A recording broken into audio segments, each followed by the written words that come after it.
নমস্কার বন্ধুরা, সাঞ্জলিজ kitchen and blog চ্যানেলে আপনাদের সকলকে স্বাগত জানাই। আশা করি আপনারা সকলেই ভালো আছেন, আর আমিও ভালো আছি। বন্ধুরা, আপনারা কি ফুলকপি ও বাঁধাকপির ডাঁটা ফেলে দিচ্ছেন?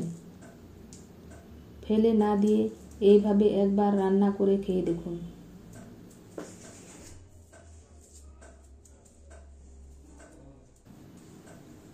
আমি ফুলকপি ও বাঁধাকপির ডাঁটাগুলিকে এইভাবে সুন্দর করে কেটে নেব।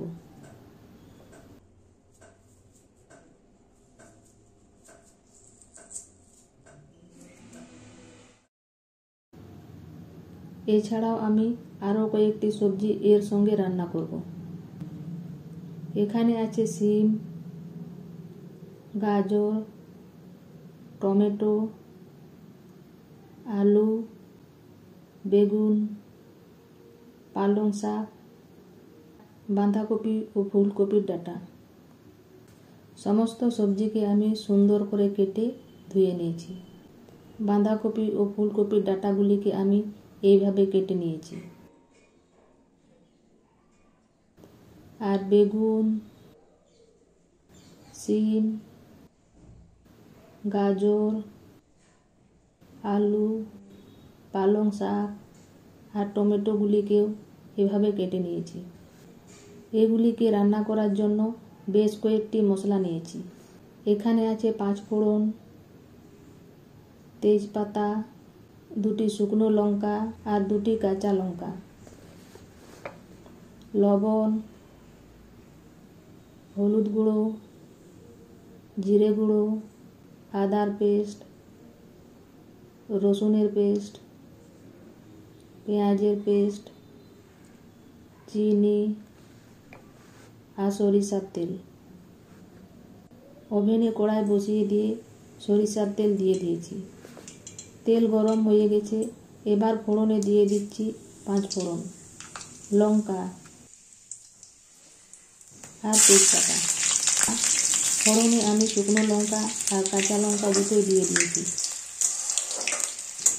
এবার দিয়ে দেব ফুলকপি ও বাঁধাকপির ডাঁটা। এগুলিকে হালকা নাড়াচাড়া করে দেওয়ার পর আলুর টুকরোগুলিকে দিয়ে দেব।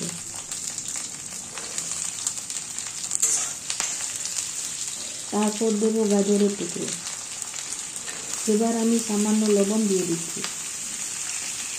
লবণ দেওয়ার পর হালকা নেড়ে চেড়ে ঢাকা দিয়ে দেব। কিছুক্ষণ পর ঢাকনা খুলে খুন্তি দিয়ে ভালো করে নাড়াচাড়া করে দিচ্ছি।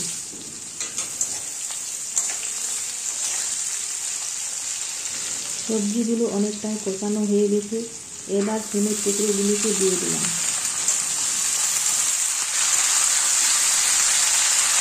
আর দেব বেগুনের টুকরো।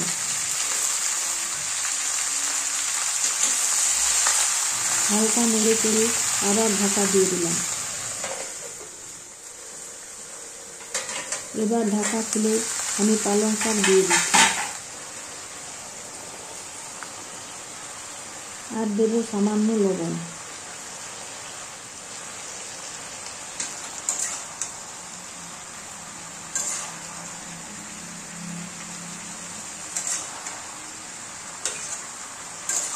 নাড়াচাড়া করে আবার কিছুক্ষণের জন্য ঢাকা দিয়ে দেব।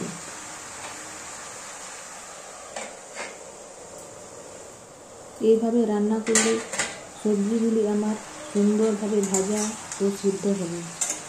দেখুন বন্ধুরা, সবজিগুলো আমার অনেকটাই সিদ্ধ হয়ে এসেছে। এবার টমেটোর টুকরোগুলিকে দিয়ে দিচ্ছি। একইভাবে নাড়াচাড়া করে কিছুক্ষণের জন্য ঢাকা দিয়ে দেব।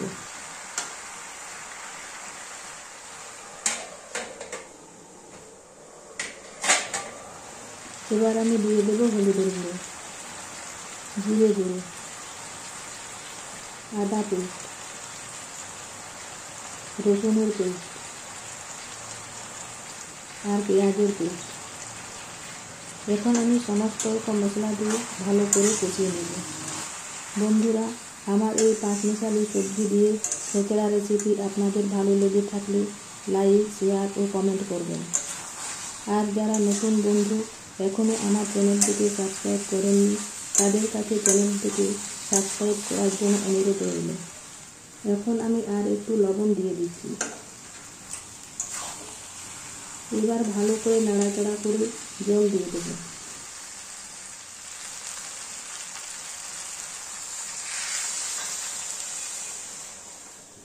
জল দেওয়া হয়ে গেছে, এবার ঢাকা দিয়ে দিচ্ছি।